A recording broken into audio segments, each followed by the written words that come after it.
दोस्तों, ये जो पौधा आप देख रहे हैं ये है अपराजिता का पौधा। ये बेलनुमा पौधा होता है, देखने में बहुत ही सुंदर होता है।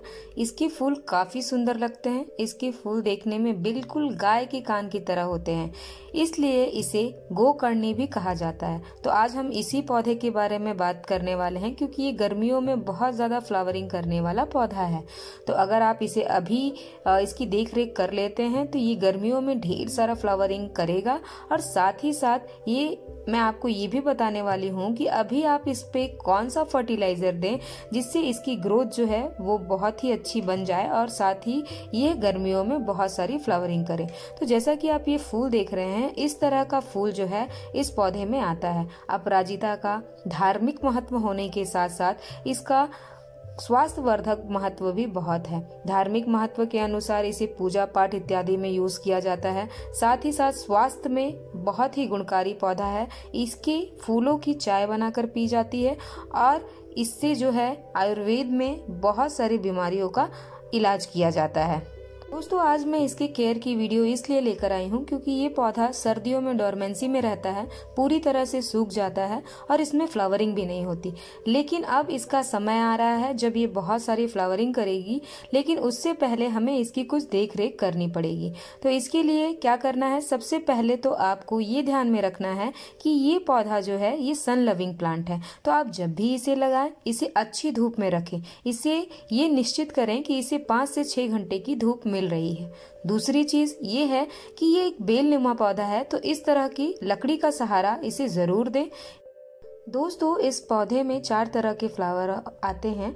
2 मोस्ट कॉमन फ्लावर के कलर होते हैं, पहला नीला और दूसरा सफेद। इसी प्रकार गुलाबी और लाल भी आता है, लेकिन वो बहुत ही रेयर मिलते हैं। ये जो आप मेरा पौधा देख रहे हैं, ये मैंने नीले रंग के अपराजिता का पौधा लगाया है। नीले रंग के अपराजिता का पौधा बहुत ही स्वास्थ्यवर्धक भी इसका महत्व है।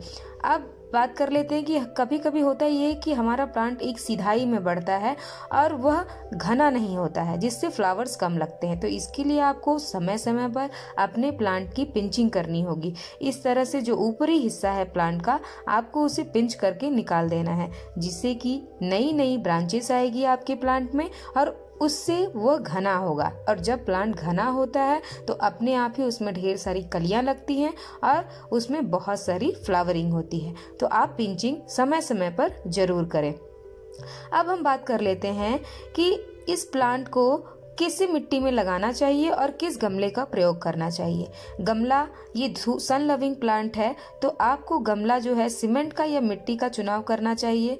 और अगर आप प्लास्टिक के भी गमले में लगाते हैं तो कोई बात नहीं, लेकिन अगर आप इसकी ग्रोथ अच्छी चाहते हैं तो सीमेंट और मिट्टी के गमले में लगाएं। साथ ही साथ जब पानी की हम बात कर लेते हैं, जब भी पानी आप इसे दें, मिट्टी चेक करके दें। वेल ड्रेन सोइल होना चाहिए और आपको इसमें हमेशा नमी बनाए रखना होगा, क्योंकि ये नमी को पसंद करने वाला प्लांट है। अब जितना प्रोसेस मैं आपको बता रही हूँ, आप गमले वाले पौधे पर भी कर सकते हैं। ये मेरा जमीन पर लगा हुआ है, इसीलिए मैं आपको इस पर करके दिखा रही हूँ।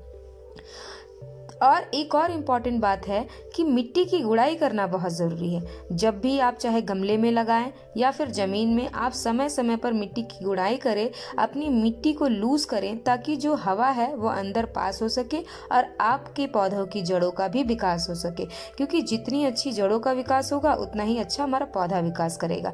अब हम बात कर लेते हैं फर्टिलाइज़र की, जो मैं आपको बताने वाली थी। ये फुल्ली ऑर्गेनिक है।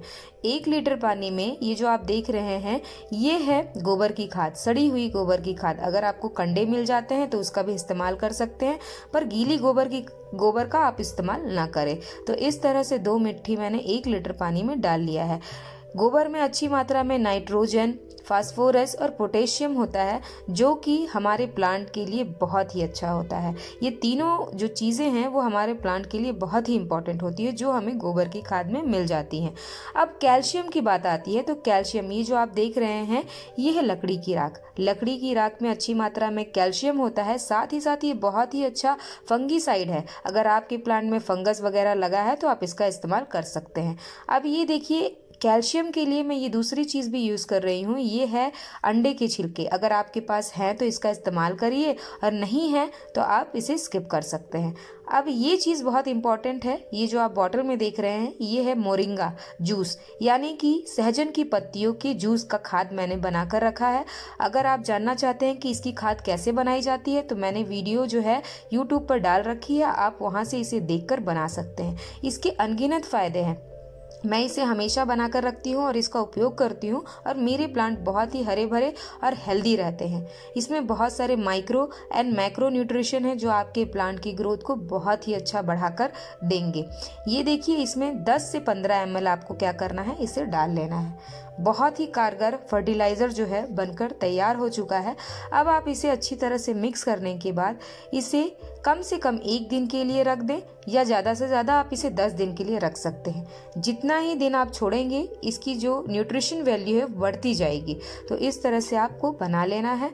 अब हम इसे प्लांट पर अपने देंगे। जब हम इसे अपने प्लांट पर देंगे तो इसके अनगिनत फायदे आप देख सकते हैं अपने प्लांट पर।